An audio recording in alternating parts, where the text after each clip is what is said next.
Hi, I'm Risha Hartley-Jones and this is my facilitation playground. I'm an anthropologist and a social development specialist, and I've been working in the area of impact assessment and stakeholder engagement for over 20 years, all around the world in really complex environments.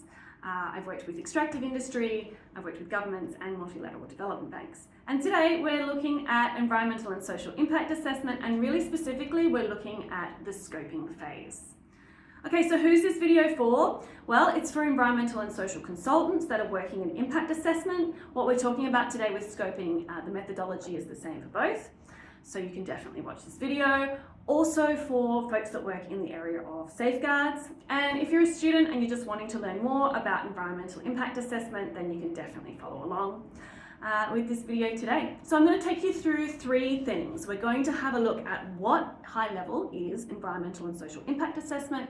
We're going to have a look at what is scoping, and then we're going to have a look at some of the scoping methodologies that we see used globally. All right, so let's get into it. What is environmental and social impact assessment? So basically, it's a predictive activity, predictive study, effectively. So we're going to look, and I'm making this non-technical, we look at the, whenever we're building something big, so it could be road, it could be rail, it could be an energy project, a mine, an oil and gas facility. Whenever we're constructing big things, we do this predictive study. So we look at the pre-construction phase, construction, operations, and even closure and decommissioning, and we predict what the impacts will be on the environment and on communities. Now we also collect baseline data. So the baseline information is basically what is the existing environment like now, the environment and society, what's the baseline? So we collect studies, we collect information on that too. So all of this information goes into a report. Now, in many countries, environmental impact assessment is a requirement of regulatory bodies, so it might be the Environmental Protection Authority, who will be issuing permits for the construction of the project. So they will use it as a decision-making tool. Environmental and social impact assessment reports are also used to help inform communities about what the impacts of the project will be on them and on their environment. And it's also used by decision makers with financiers who might be financing the project. They want to see what the impacts will likely be and potentially what extra mitigations might be needed for them in order to finance the project. So this is what it's used for. In a lot of countries, it's regulated, and so please have a look at your scoping phase, especially under your environmental laws and policies, to make sure whatever you're doing is aligned with your current country practice. Okay, so let's have a look at what is scoping. So the scoping phase. All right, I'm going to draw up here on the board. So environmental and social impact assessment, I'm going to follow roughly the International Association for Impact Assessments methodologies that they put out. But generally speaking, all of them start with some form of screening. Now, depending on who you're working with, so if you're the environmental consultant, it's a little bit different, but everyone uses some sort of screening checklist for the most part for the screening phase. Okay, the next phase is then scoping. Scoping phase is here, number 2. Then we go down to the assessment phase. Assessment happens down here. All right, so 1, 2, 3. So usually industry checklists are used for screening. Now, scoping phase. We've also got, alongside this, will be engineering design is happening. Okay, so we're going to move engineering design. So when you're doing scoping or even screening, you won't have a final engineering design for the project yet. It will usually be in draft form, or you'll know the footprint or alignment. So engineering design should be talking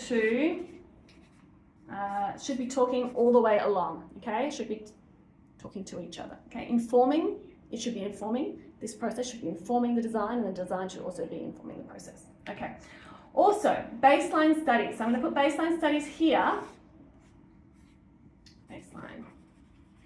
Now, here's something really important. I have put it right next to scoping, okay? But the important thing I want you to remember here is that do not start any field work until you've done a scoping exercise, okay? Because the scoping will tell you what's scoped into the assessment, and the field work will tell you what's scoped in and what is scoped out.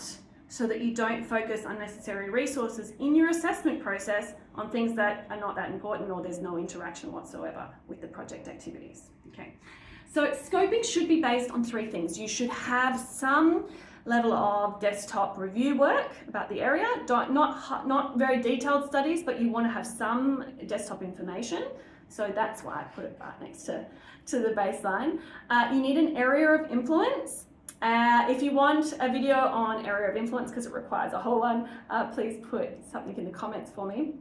I can see about doing one of those. Okay, so you need an area of influence.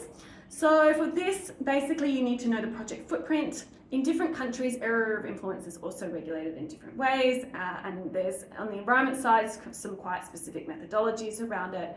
For social impact assessment, which is my wheelhouse, we need to know the footprint of the project, associated facilities, potential for cumulative impacts, and usually the regional interplay. So we would usually have a local area of influence, which is that immediate sort of facilities and project footprint. And then we have that regional area of influence. So say, for example, we know there's going to be 200 trucks per day during the construction period going from this region into the project. So that forms part of our regional area of influence. Okay, so you need an area of influence.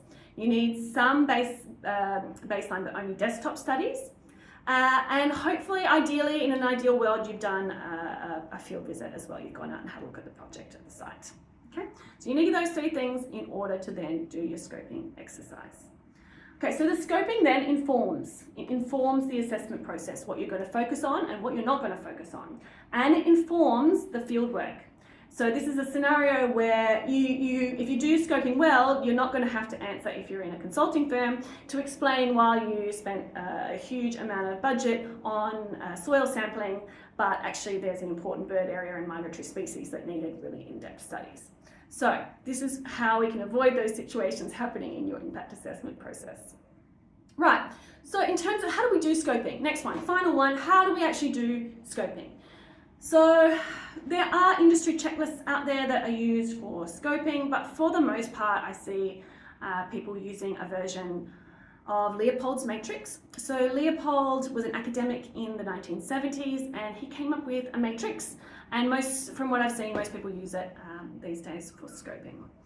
So basically, you can do it in different ways. My preferred way is doing it through a workshop and getting a number of people in the room to do that workshop. But basically, you've got project activities down one side, from pre-construction right down through to closure. And at the top, you will have, now terminology, don't get too hung up on it here. It could be resources, receptors, components, valued environmental components. The language used globally is different. Please look at what your environmental regulatory framework requires. They may have specific language for this. But don't get hung up on the terms, okay? If you want to have a look a bit more, have a look at the IFC's valued environmental components. They use that term. Basically, it all means the same thing. They're aspects of the environment or society that might interact with the project activities. And then basically in the end, we come up with something that looks a bit like a traffic light system, okay?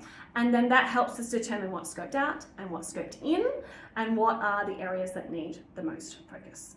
So that is that scoping, that's the methodologies I tend to see. And on part 2, I will take you through a step-by-step project example of how to do scoping and facilitate a scoping workshop using Leopold's matrix. So I'll put the link in the comments once I've got the video done, and you can find it there. And that's scoping for you.